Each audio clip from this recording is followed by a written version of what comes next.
तो मैंने 100 movie endings देखी और क्यों मत पूछना, क्योंकि मैं खाली बैठा था। मेरे को बहुत पसंद है खाली बैठना। और मैंने फिर कहीं कुछ मूवीज़ देखी और कुछ मूवीज़ देखी हुई थी, तो मैंने सोचा क्यों ना इनकी एंडिंग्स को एनालाइज किया जाए, क्योंकि बकचोदी करने का भी मन कर रहा था साथ ही साथ। जहाँ हर मूवी की एंडिंग ख़त्म होती है एक लॉस के साथ में, भले ही कोई अपना अजीज़ इंसान खोता है, कोई अपना बहुत ही प्यारा सपना, कोई अपनी मासूमियत खोता है, जहाँ कोई अपनी ईगो। और ऐसा इसीलिए होता है क्योंकि कैरेक्टर अपने कंफर्ट जोन से बाहर आते हैं, तभी बदलाव होता है। और बदलाव इसीलिए होता है क्योंकि पूरी मूवी के अंदर एक कॉन्फ्लिक्ट होता है, हर मूवी के अंदर होता है। और जब तक वो कॉन्फ्लिक्ट रिजोल्व नहीं होता तब तक मूवी एंड नहीं होती। और एंड होने के लिए, उस कॉन्फ्लिक्ट को रिजोल्व होने के लिए कैरेक्टर को अपने कंफर्ट जोन से बाहर आना पड़ता है। और जब वो आता है तब वो कोई ना कोई सेक्रीफाइस ज़रूर करता है, और उसी सेक्रीफाइस से वो एंडिंग होती है।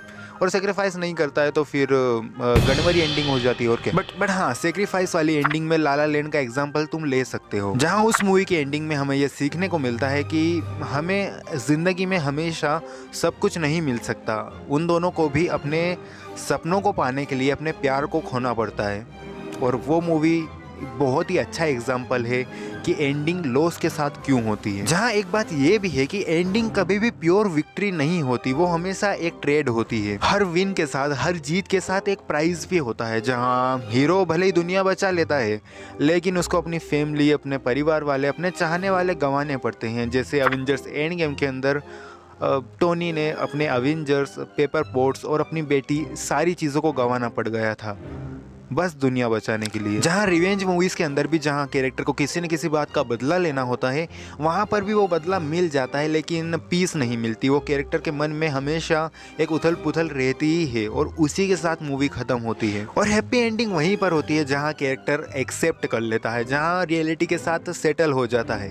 क्योंकि हमेशा लाइफ में सब कुछ नहीं मिलता, और मूवीज़ के अंदर भी ऐसा होता है कि जो कैरेक्टर शुरू से चाह रहा होता है उसको वो मे भी ना मिले, या फिर वो किसी और फॉर्म में मिले, या फिर वो जैसा इमेजिन कर रहा था वैसा तो बिल्कुल ना, परफेक्ट तरीके से ना मिले, तो एक्सेप्ट करना पड़ता है। और जब वो एक्सेप्ट कर लेता है कि जो मुझे नहीं मिला वो कोई बात नहीं, लेकिन जो मिला है वो बहुत ही अच्छा है, तो कहीं ना कहीं वो एंडिंग हैप्पी हो जाती है और हमें हैप्पीनेस की फीलिंग दे जाती है। जहाँ जब हम मूवीज़ देखते हैं तो ये चीज़ इतना नोटिस नहीं करते हैं, बट हाँ, जब most of the happy endings में यही होता है कि कैरेक्टर्स एक्सेप्ट कर लेता है चीज़ों को जैसी वो हैं। जहाँ हाँ, कई बार हमारी असल ज़िंदगी में भी वैसा ही होता है कि जो हमारा विजन होता है लाइफ को लेकर, वो हमेशा परफेक्ट होता है कि हमें ऐसा चाहिए, मुझे वैसी गर्लफ्रेंड चाहिए, मुझे वैसी जॉब चाहिए, मुझे वैसा सपना चाहिए, आगे कल का दिन ऐसा निकलना चाहिए। लेकिन जो नेचर है रियलिटी का, वो हमेशा इनपरफेक्ट ही रहेगा।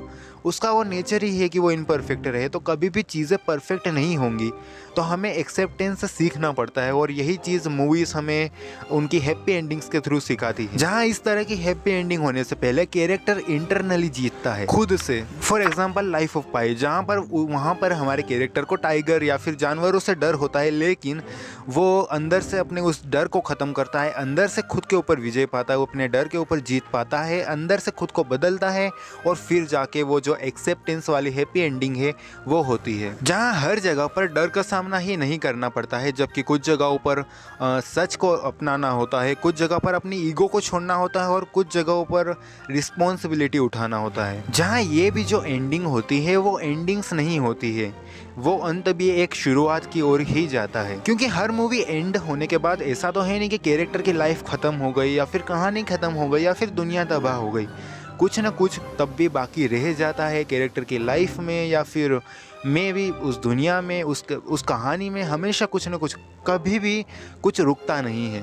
जहाँ रियल लाइफ में भी कुछ अच्छा होने के बाद, कुछ बहुत बुरा होने के बाद, या फिर कुछ बहुत ही मीडियोकर होने के बाद क्रेडिट्स रोल नहीं होते हैं, ज़िंदगी हमेशा चलती जाती है। वहीं पर वैसे ही मूवीज़ की एंडिंग के बाद भी कैरेक्टर की लाइफ कंटिन्यू हो रही होती है। जहाँ इसमें आप एग्जांपल ले सकते हो द डार्क नाइट का, क्योंकि डार्क नाइट में हार्वी डेंट को बचाने के लिए बैटमैन सारे इंजाम अपने ऊपर ही ले लेता है, एंड फिर वहीं से असल में ब्रूस वेन की जो रियल लाइफ ट्रेजेडी है, या फिर बैटमैन की जो है, वो शुरू होती है। क्योंकि अब उसे एक वॉचफुल प्रोटेक्टर बनना पड़ेगा रेदर देन अ हीरो, क्योंकि गौतम के लोग उसे अब सेलिब्रेट नहीं करने वाले, अब उसे विलन की तरह देखा जाएगा।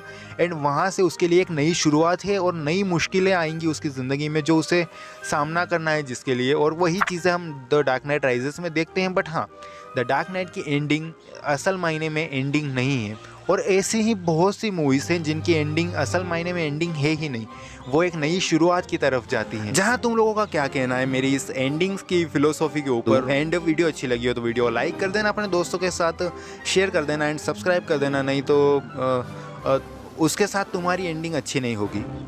ठीक है, बद्दुआ लगेगी, देखो कर दो सब्सक्राइब। बाय।